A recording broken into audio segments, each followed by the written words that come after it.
But there's one unpopular opinion that I really stand with, that you shouldn't have to lose yourself to be in love. Absolutely. I genuinely stand by that. I've had a lot of people that have lost themselves along the process of being in love because they want to fit into the person's criteria.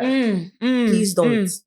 Please don't. If a person can accept you for who you are, then the person does not need to be with you.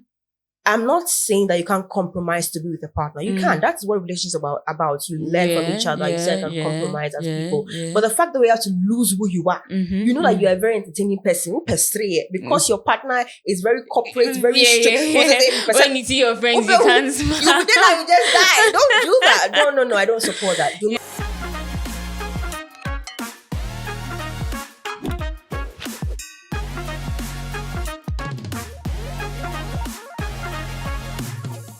What's up, friends? Welcome to another exciting episode of the Take On So podcast. Yes, we're back with another exciting episode. It's a month of love. Yes, I know you're preparing something. You're preparing a speech. You're preparing a love letter. You're getting something for somebody. You're getting something for your mother, your father, your sister, your uncle, and your cousins. Yes, so today's discussion, we are talking about some things you wouldn't want to talk about on a very normal day, but you're going to have that discussion.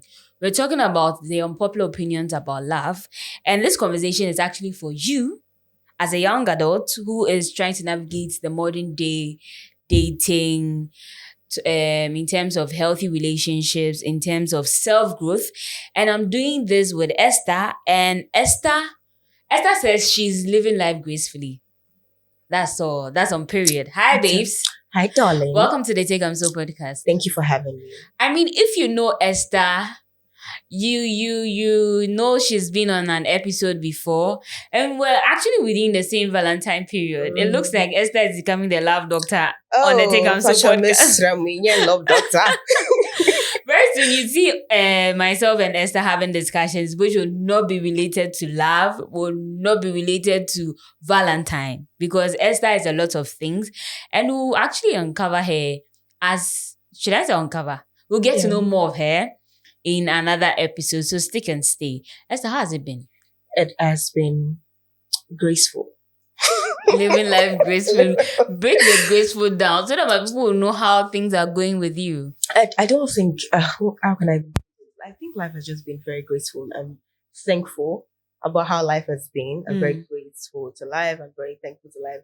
Literally, I don't think anything major is really happening. Yeah. But are you going by New Year goals? I'm sure you put down some New Year goals. New Year, new me. How far? Are you still going to the gym? Gymming. The gym, please, my darling. See, don't worry. Let's see what happens. Life can happen. Anything can happen in life. Okay. You see, in our last episode when we were talking about Valentine pressures and all of that, you talked about the fact that, did you say you were talking to somebody? And like today I'm pushing it. What is the state you are in right now? Tell us the state you are in. The state I'm in, and what sense particular? I mean, we're talking about love, the month of love. So I'm living life gracefully. You get so everything is graceful. My relationship life on God, it's as graceful, as single gracefully as possible. Do you understand? Yeah. Okay, we'll be sending our applications. I have a brother who is very God fearing, and if you fit your criteria, maybe then we'll know your criteria, then we'll know how we'll go about it. Just be a peaceful man. That's it. That's all right. I mean, God is peaceful. You have to be peaceful. Yeah. So we're talking about some unpopular opinions about love, like things that people wouldn't want to say, the unsaid truth. And I think one thing I want us to start with is we mostly make the assertion that love alone is not enough to sustain a relationship. What's your take on that? Let's break that particular opinion down and let's see. Because somebody will say you might have this particular feeling for this other party, but that alone can't make him the right person for you. With that opinion, what's your take on that? I would say that this has its truth in it. Love alone is not the only reason why you need to be in a relationship. Love is more or less like the feeling. But then there are other things that are in a relationship that needs to be learned to keep that feeling. Yeah. So things like emotional regulation, communication, accountabilities are things. So yes, I wouldn't say that love exactly is the only thing to sustain exactly a those things sustain a relationship. relationship. You also need more other things to do that. Yes. Okay, so like it goes beyond the tinglings and the It does. It butterflies goes in my beyond the butterflies and stomach and all everything. of that. Butterflies are nice. Sometimes when you get that attraction in the beginning, it's beautiful. But then there are more to that. You love somebody at the very first instance, and then you think, oh, that's the only thing. But then when you get into the relationship, there are certain things that you need to do. Then you realize that if you want a really matured relationship, there are so many ways in which both of you can be aligned on a purpose. And if it doesn't work out, mature. Next one. So it means that whether like even if you have that tingling feeling, there's a lot of work to do as two mature people who want things to work out, who want to go on a particular journey. So the tingling feeling is good. It's good to have that tingling feeling, but there's a lot of work that goes beyond that. But some people say that tingling feeling is also overrated. The spark you feel is overrated. What do you say about that? I believe everyone has how they feel. Personally, for me, I do not think it's an overrated thing because I may or may have not experienced such an act before. Okay. It's a beautiful thing to feel. Love is beautiful to feel when it's being rightly put into the right person. It's okay to have those. Don't look at me like that, my love. You know why I bring up for these love topics, girl? Listen, you're good. It's nice when you look at somebody that you love and then you have, your body saying, initially, I was having this conversation with Eunice. Shout out to Eunice at the office, and I was talking about the fact that I feel like that tingling feeling, you might feel it or may not feel it, but if the person is the right person for you, either you feel it or you don't feel it. That's not what matters. It's about the compatibility both of you have. If you see that person and you feel like, oh, this person is matured enough, this person has what I need, this person can help me achieve this, we can both help each other on this journey, then that's enough. Whether you feel that tingling feeling or you don't feel that feeling, it's fine. But now, I think you have to feel the tingling. I think a lot of people are overrating the tingling feeling. We are thinking it's and now as a let's think about this. When you meet somebody you love, even if the person is your father or your mother, don't you feel maybe your heart is more calmer? Or then you get a boom. Exactly. Imagine if your crush passed by. Boom. I think the tingling feeling is calm. It's exactly. I feel like those butterflies are infatuations. But the tingling feeling is calm. It's very calm. Like, it's not that oh no. It's that you're like, this is my person, and I'm very calm. And I can be whatever I am in the sight of that person. Exactly. Not that I'm feeling the butterfly. Oh, who is that guy? Oh, come on. Do you get it? Initially, I thought that was that feeling. Yeah. Do you get? I believe that, people are different. People feel that thing differently. Everybody may have what they feel. When I'm with a person that I really truly like, I may in an instant get this whole, I can't really think straight, or I may get this calmness around this individual, and I really appreciate that. Those things are just significant or just showcasing that you are really, and you really enjoy being in the person's space. It may not exactly mean love, but it means that you're comfortable. It means that this person makes you feel good about who you are. But I wouldn't exactly relay that because I feel this way, then it means I'm in love. No. But I would say that it does mean that I really genuinely like being in the presence of this person. But I feel like if you have that calm feeling, that's term that to be love. Like a feeling where you don't have to perform, you don't have to appear in a certain way for the person to accept you for who you are. Like you feel very calm in the presence of the person. I feel like that is it. Like that is it. That's personally from my perspective. Because initially, I was thinking like those things that you feel in your stomach and all of that, but that's not the whole definition of love. It can be an addition, but it's not the significant term to define that I'm in love with this person. Yeah. Exactly. So if you see that person and you're feeling all the tinglish, all the it may just be for a second. It's just for a day. Even if you have a conversation with a person the next week, you're like, what the hell? What did I see that I'm all over the place? Do you get? So just relax sometimes. It's not all Sometimes that. you don't have to relax. Sometimes if the thing comes, embrace it and move on. It's not bad. But there's one unpopular opinion that I really stand with, that you shouldn't have to lose yourself to be in love. Absolutely. I genuinely stand by that. I've had a lot of people that have lost themselves along the process of being in love because they want to fit into the person's criteria. Please don't. Please don't. If a person can accept you for who you are, then the person does not need to be with you. I'm not saying that you can't compromise to be with a partner. You can. That's what relationships about. You learn from each other. You can compromise as people. But the fact that we have to lose who you are, you know that you're a very entertaining person. Who persuade because your partner is very corporate, very strict. When you see your friends, you can't smile. You just die. Don't do that. No. I don't support that. Do not lose yourself over a man. Do not lose yourself over a woman. Be yourself. That's very true. Because I believe that if you find your person, it's supposed to be somebody who chooses you for who you are, not who you would want to be. Because if you are living with a person, you're living with the person's now, not a person's future. So if I'm a talkative, if I'm somebody who is very expressive, that is who I am, and that is who you love me for. Exactly. So why try to suppress yourself? But you're not talking about the fact that if you have a flaw and you need to work on it, you are saying that is who you are. No, that's not what we are saying. We are saying there are certain characters that you can keep. Yeah. Because that is who you are. But if the character is negative and maybe your partner is telling you that, oh, I don't think with this attitude we can work with. Can you give an example on your personal self? Like, you find example, you find from my personal self. Like, what is one thing about you that you wouldn't suppress for a man? Okay, I'm a very bubbly person when I'm with my friends. Like, I'm very chatty too. I talk a lot when I'm with my friends. I'm very quiet too. You get it? But I'm very chatty around my friends. And I can go extra. I don't know if you get what I'm trying to say.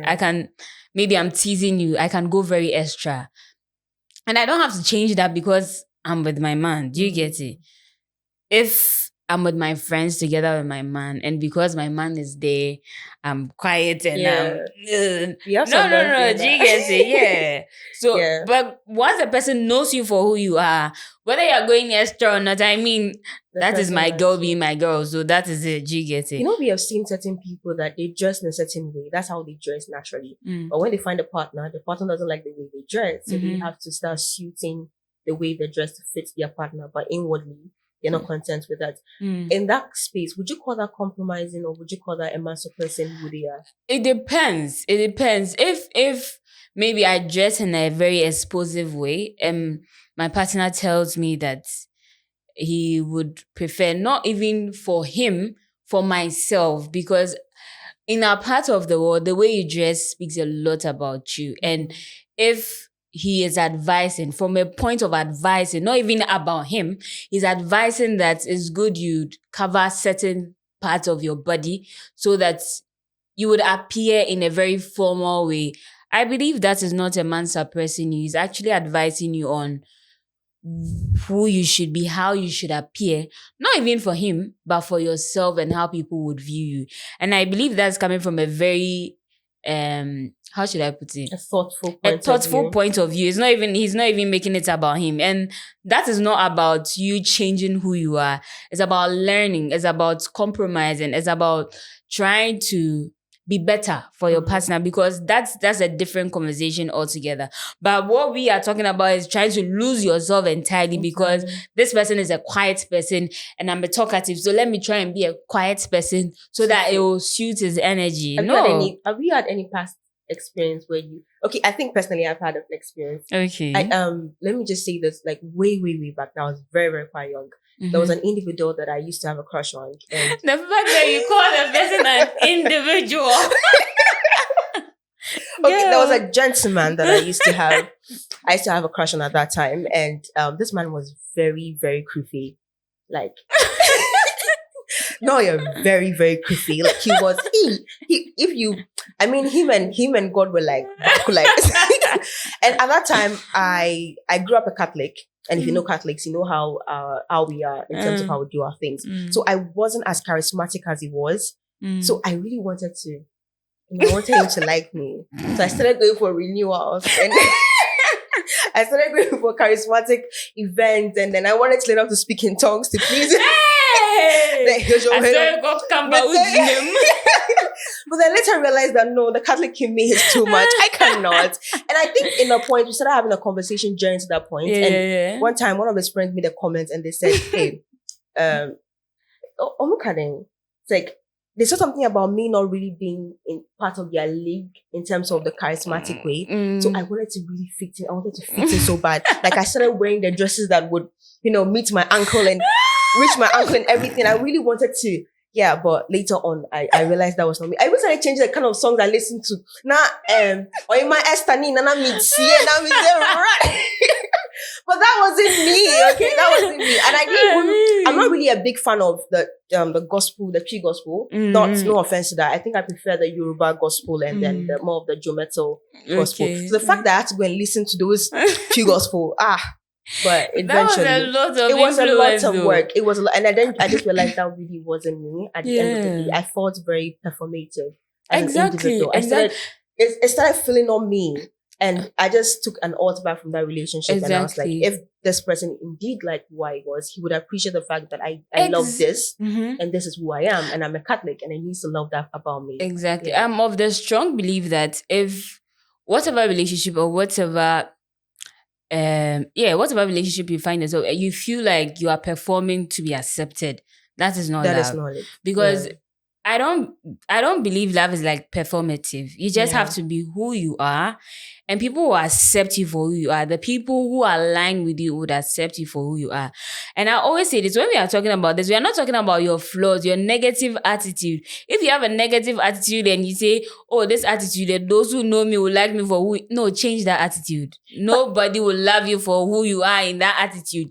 Change that attitude. But I mean, if you really think about it, there's a thin line between flaws and compromise in terms of suppression. Because here in the case of the dresses, for instance, in case the man knew how you were dressing before he came to meet up with you. I'm talking for you guys. I want us to be very honest about this thing. He knew the way I was dressing. He knew that I'm a bad girly. I'm a bad bee. He knew that. But he came for me and now he's trying to tell me, dressy way. And then, brother, when you're coming, didn't you see? I mean, so in that case, it doesn't feel like he's trying to change me or he's just trying for me to compromise.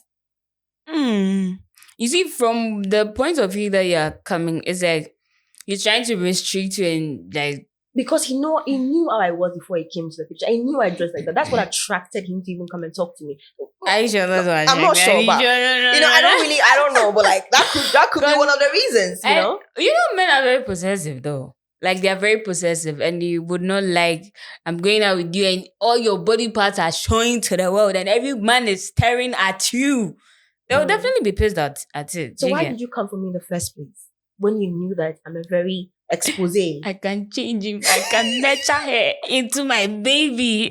Oh, these perceptions are so crazy though. Why can't we think about it? But why can't we think about this in this perspective that what if it's more of him presenting it to her in a way that is an alternative that she would like, not in a form of this is what you must do. Exactly. That's why I was coming from the point of view that if the person presents it as something that will benefit you, it's telling you the reason why I want you to do this. But he's not forcing it on you. Exactly. And he gives you the positives in what he's presenting to you. And you believe that, he wants a good for me.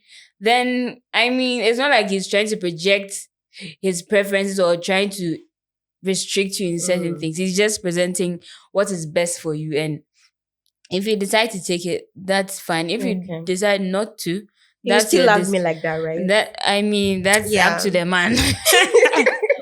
But the next unpopular opinion is on I'm coming. Let me. Okay. So not everybody you love is meant to stay. That's true. Yeah, I believe in that. Because your crush didn't stay. He crushed me.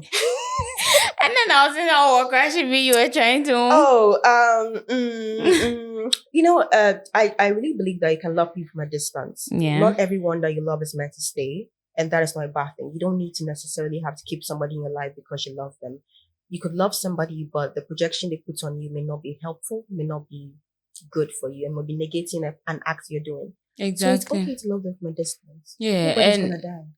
And let me take it from this perspective or this point of view. You may meet somebody, the person fits everything you want, but you yourself, you're not ready to have like that fits more about we are compatible. Is it compatible? Yeah, we are compatible, but at the wrong time. Do you get it? Maybe you are in a phase where you're also trying to find yourself. Exactly. You are in a phase where you are in serious academic work. Maybe headmistress because it's 0 to 24. Serious academic work. You are in serious academic work. You are not really ready to settle, and like you meet somebody that really meets your criteria. I feel like you met the right person, but you yourself you are not ready. And if you force yourself to find yourself like you in danger, that, exactly because so it's okay to let go politely. But the one I let go and be given, I don't know why. I'm just not a fan of people that let go of men very rudely. I'm not a fan of it. Like women that let go of men very rudely. Like the man is trying to tell that they like you, and you are so rude to them for no reason. I don't know. Yeah. Because you say you don't. Just communicate and tell him that very respectfully. Yeah, you are a very nice person. Just that I don't find myself in a place where use chat. Let AI help you and type the thing to the person. What is an in-person conversation? You said?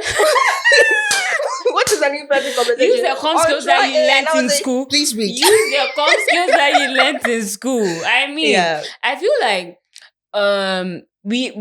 our generation is doing better when it comes to opening up and sharing how we feel. Yeah. But I feel like there's more room for improvement. Like if you feel this particular way towards this person, if you believe, this is where we find ourselves, you can't continue. Just express yourself and tell the person that though it will hurt the person, but let the person know what you think. Don't be blue ticking the person and be giving that person space, and the person will be in a mental state where the person is confused what's happening and all of that. Just open up and tell the person, because after all, the person cannot kill you, the person cannot beat you, the person cannot do you anything. You're just telling the person that, and do it respectfully, definitely. If I like you, you would know. Nobody has to come and tell that I like you. You would know. Because if I like you, I'll give you that. I'll show you that I like you. And then the fact that they are saying that, women cannot shoot their shots and all of that. If you like the person, you want to detect the person. Why don't you want to detect the person and tell the person that this is what I want to do? I can't shoot my shot. Why? No, I don't know. I feel like I'm just a lady. I can't shoot my shot. But let ChatGPT help you. Just put it in ChatGPT. Send a message and switch off your phone for that day. I'm too traditional. I'm sorry. I'm too traditional. I can't shoot my shot. But then you will know, because I will be there for you. When it's your birthday, then I'll pamper you. Hey, then I'll be doing all girls are doing that for him? Why are all girls doing that for you? Because he's a caring person, you know? No. Then, no. But I don't think I can tell a man that, hi, I think I like you. Will you be my boyfriend? Hey. You see the way you're saying it nicely. No, I can't. No, I'm too shy. You can. Never. No. Esther is not shy.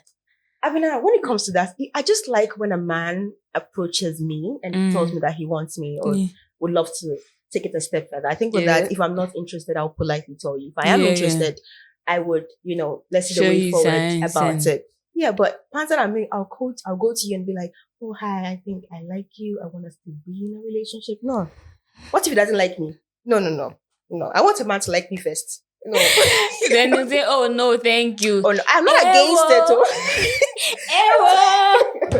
Listen, the thing is, I'm actually not against it. If you're a woman and you're bold enough to walk up to a man and tell the man, Mr. Man, I want you, then darling, do you. But you see me, Esther Nyanko, come to me. Please, I cannot. Never. I will never do such a thing. I don't know if you've seen that sound on TikTok. But one thing I really stand with, one unpopular opinion, is the fact that it's not every time that you need closure when something happens. Brief me on that. Let's talk about that. Like, maybe something happens between somebody you were talking to and the person goes to you and the person is no more. Like, the person is not texting you again. It's not all the time that you need to text the person and ask, why did you stop talking? Why did you? if the person is not talking, so shall it be. Let silence be the answer. Exactly. It's not all the time that I need to type paragraphs. To be honest, it's not all the time that I need to type paragraphs. Sometimes just let the silence be your answer and go in peace. It's either you're blocking the person or you're muting the person. Sometimes they come back and they come and text you and say, oh, my dad was this, my father was this, I was going through this. It's a lie. I'm not speaking from experience. I'll be like, can I argue that? No, like I don't want to really argue that, but like I want to give a different opinion about that matter. Sure. It's the point is, yes, maybe the person may actually be going through something, but I believe my conversation would be from a stem of, so you don't have a phone to text? Exactly. If you're going through something, I mean, give me heads up. Oh, this is what's happening. Do you get it? But if you decide for a whole month, you are not saying anything. No, hi, I texted you. You are not replying. I called you. You are not responding to my call. Then you need to interpret it as, okay, I mean, we were talking and maybe we didn't get to where we want us to get. So let that silence be your answer. It's not this time that you're going to say, hey, hi. So I have been texting you for all these years. I've texted you 5 times. I've called you 10 times. But you know that you are really stressing me and I cannot do this anymore. Mentally. I'm frustrated. I've been crying. I can't concentrate in class. Really? I mean, the person has given you the answer he wants to give you. What else do you want to hear?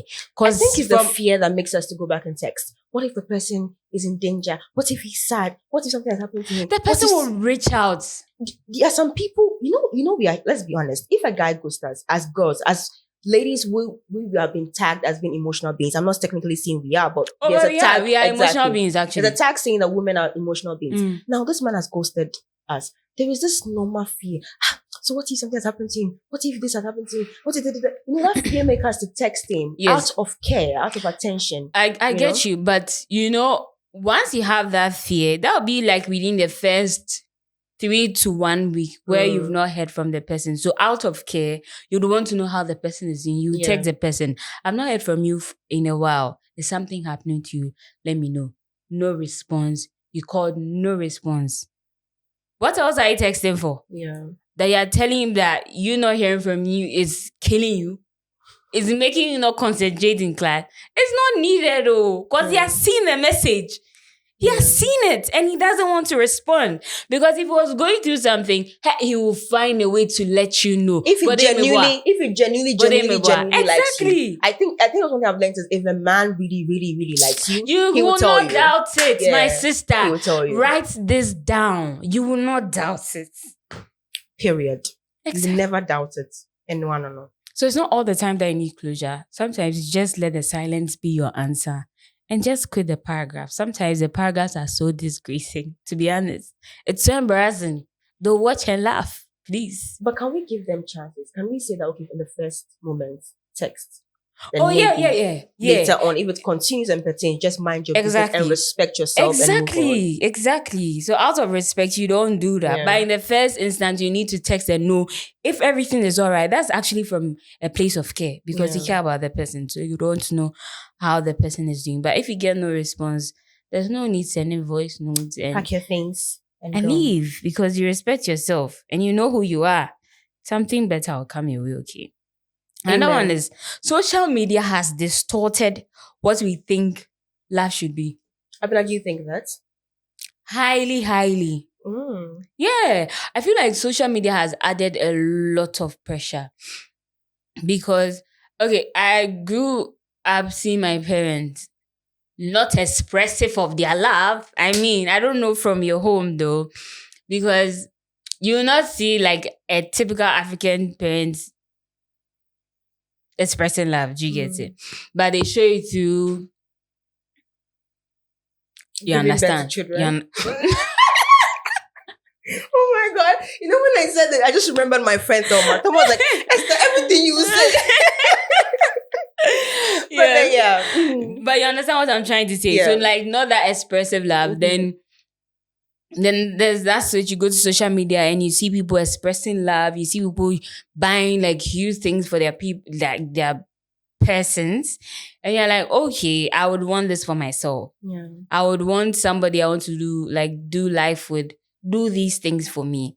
And I feel like it has really raised the bar too much. It has raised expectations very high, and it puts a lot of pressure on people to perform. But ordinarily, love is not supposed to be performative, but it makes people perform.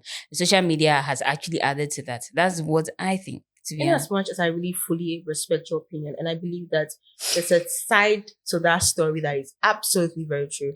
I would say personally, I would say I've also been on your side before, but personally, I've also realized that it also gives me a different point of view about love that I would love to experience in a calm way. You know, it gives me an opportunity to see that there are people in this entire world that I can have true love and live it to the long term. Social media, yes, will definitely be showing you the highs and glams of how to show love in a very beautiful way, but it also shows me how to cater for my man in a very pretty, nice way. Like when I watch ladies cooking for their man, taking their man out, doing this and this kind of things, I kind of feel like, oh, there's a different way to love a man. And I would love to showcase a man this type of way to love you, right? In as much as I would want that for myself, but it's more or less like there are people that truly love each other and they are showcasing it. And it's not just about people cheating on each other in the world, you know? I genuinely see those things and genuinely want true love. So you feel like social media is helping you,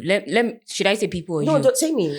It's helping you to learn how to love somebody in a better way. And in long term. And different ways to love the person, not just what you know, but it's exposing you to other things, other ways to love a person. That's a very good perspective to pick it from. But you know, some people, based on what they see, believe that this is the way love is shown. And if my partner is not doing this, then my partner is not showing me love. That is where maturity and emotional intelligence comes into play. Sweetheart, we partner now you are dating. Do you think he's the same as Dangote's son? Or Dangote's? Like, be realistic, for instance. I'm not saying that I wouldn't want my partner to show me all the love on Valentine's Day, but if all he has is Gary and soakings and he puts it down and puts some we will eat the soakings together, baby. You know, at the end of the day, it's love. I'm not saying when give your girlfriend soakings, girl, now over to me and say, okay, girl, with the best. So good, who is okay in the premier? Like, I'll look at you too because okay, at the end. But it's just a way and act to be. Don't compare your partner to a life on social media. You can be influencing it positively to want to do something to make your partner feel good, but don't be trying to get the exact same thing. It shouldn't be the person when gets their partner a car. If you don't have car and you have keke, that's bicycle. Get that for your own. It doesn't have to be a Range Rover. It could be a Corolla, you know? So it's at the end of the day, it's just two people expressing love. The items in which they're using to express their love doesn't have to be your business. Your business is how people are just being loved genuinely. And that is it. Me darling, go and give your girlfriend that soaking studio. To clear the which you will not take. Moving on. But I like the perspective you've actually picked it from. That social media can help you to know various ways to express love to a person, but not necessarily how they are doing it. Like you're supposed to do this exact thing because this person is doing it. But you can find a very way of doing it. And we've actually lived in a world where cheating has always kind of been like a norm. When a man is cheating, a lot of people just say, oh, it's a normal thing. The man is supposed to do that. But when you go on social media and you see a man actually showing love, like then you realize that, oh, so men can really, really love like this. And the man is very genuine about it. And a part of you would genuinely want that. Like you would pray for a man that genuinely really love you for who you are. Exactly. Yeah, that is it. There's one interesting one, that love is a skill and not just a feeling. What do you think? Love is a feeling, but being in love, I believe, is learned. Okay. Yeah. Explicate.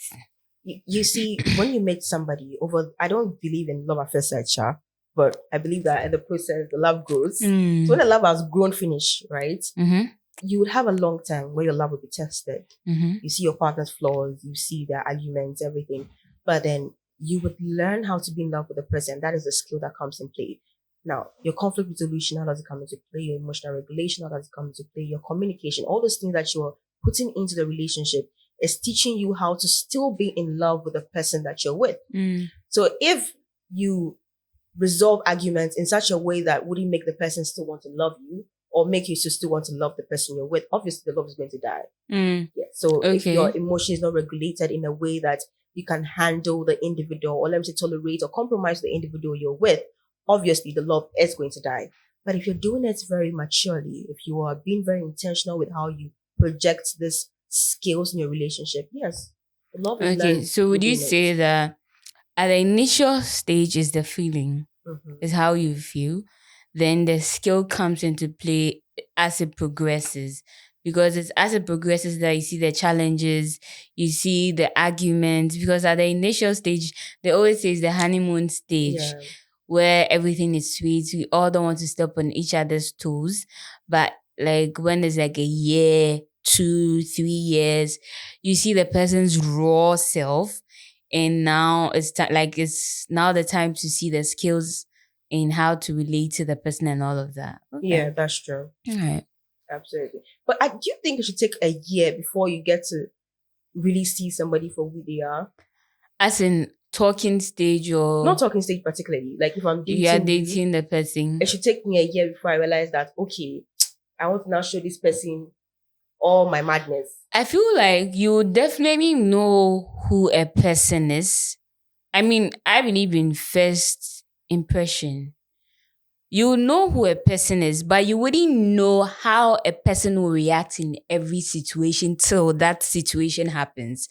Maybe I know you're a very confrontational person, but I don't know that when you are confronting, you are abusive. Do you get it? So you will know the state of the person, but you wouldn't know that actual behavior till you find that person in that particular situation. I don't know if I'm making sense to you. Exactly. So you might know somebody in 3 months. You will know that, oh, nipo in this way she.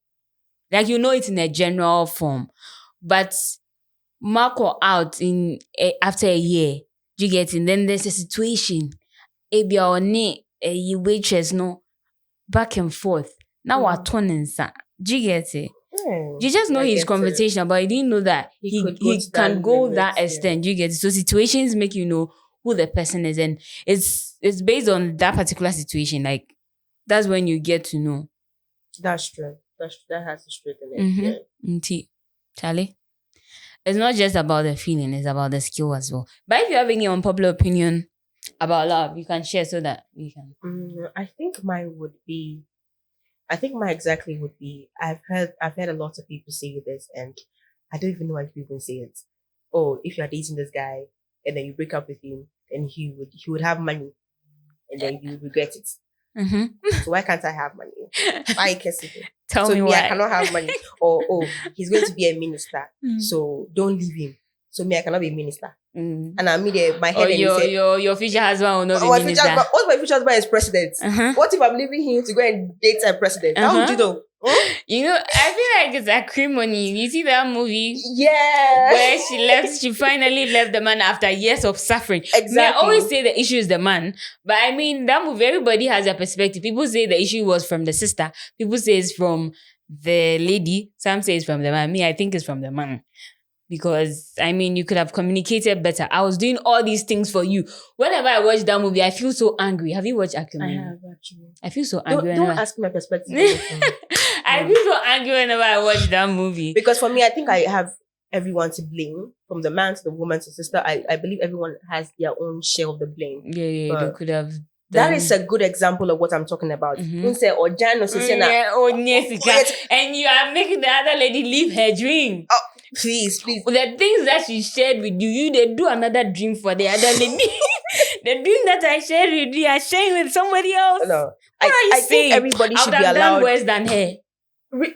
I'm telling you. I think I'll just personally want the man to give me some money. What are you saying? No, use my space. You're living in my space. She should have been but he gave him money. He gave her I think money. with the woman, it was more about the fact that Her dream that she shared with him. Everything. They been on the From yacht. even a diamond ring. What are you saying? Why did Get you use her my a golden ring, not a diamond. Yes. I shared diamond with you. I shared yacht with you, and you're with her on the yacht. And you're doing all of that. Yeah, I think that was more the painful part. Exactly. Yeah. But it is what it is. But in this recent times, I just believe that when a person is dating, please do not trap the person with name the person, or yeah, you know who is going to be in the future. Would you know what I'm also going to be in the future?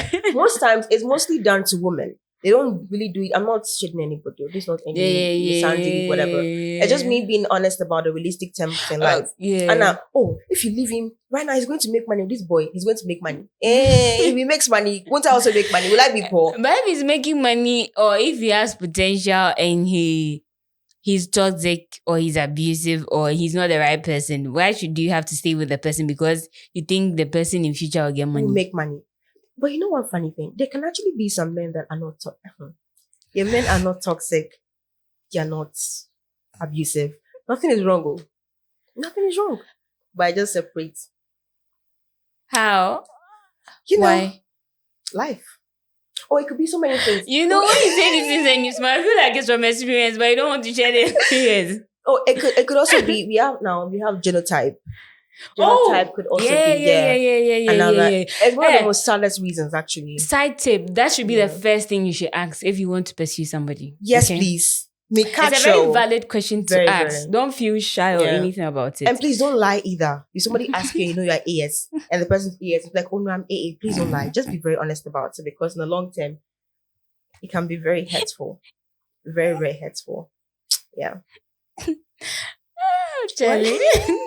I mean, this has been an insightful conversation. It has.